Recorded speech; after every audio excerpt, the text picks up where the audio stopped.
the night skies over Ukraine roared with a familiar menace. Hundreds of Shahid drones, small and cheap but deadly in swarms, descended from every direction. They weren't stealthy, they buzzed like metal insects, rattling nerves before striking. Air raid sirens screamed across the cities as families rushed to basements. But this wasn't the end. It was only the opening move. By dawn, the real blow landed.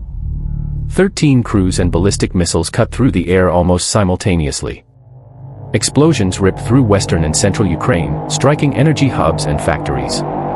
The pattern was deliberate, drones by night to exhaust, missiles by morning to destroy. Yet this time, Russia's play carried a new and dangerous twist. Some drones crossed into Poland, a NATO member state. Polish radar locked on immediately. Fighter jets scrambled into the skies, Warsaw's airport shut down, and alarms echoed across the country. Several drones were taken down over Polish territory. The incident sparked a chilling question: was this a navigational error, or a calculated signal from Moscow?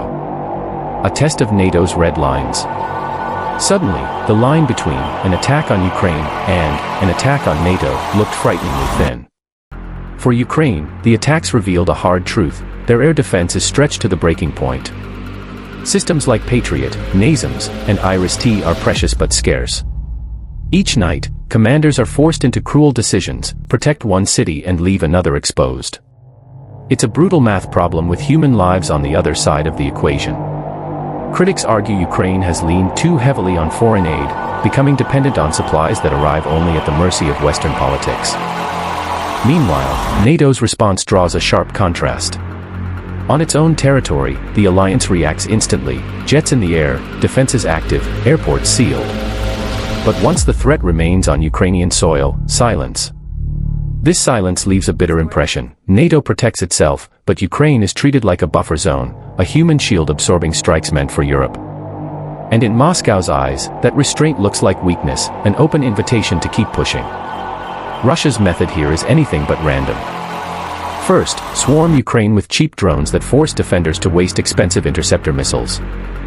Then, when radars are cluttered and stockpiles thin, unleash precision missiles on critical targets. On top of that, allow a few drones to drift into Poland, just to measure NATO's pulse. How fast do they react? How far are they willing to go? Each test shapes the Kremlin's next move. On the ground, ordinary Ukrainians live through this horror daily. Nights filled with buzzing skies, blackouts in entire districts, children sleeping in cellars. Then morning comes, not with sunlight, but with fresh explosions that shatter windows and lives. The physical destruction is devastating, but the psychological weight may be even heavier. Every family knows their country's defenses could collapse at any moment, and every day, they're reminded NATO will defend only its own skies, not theirs.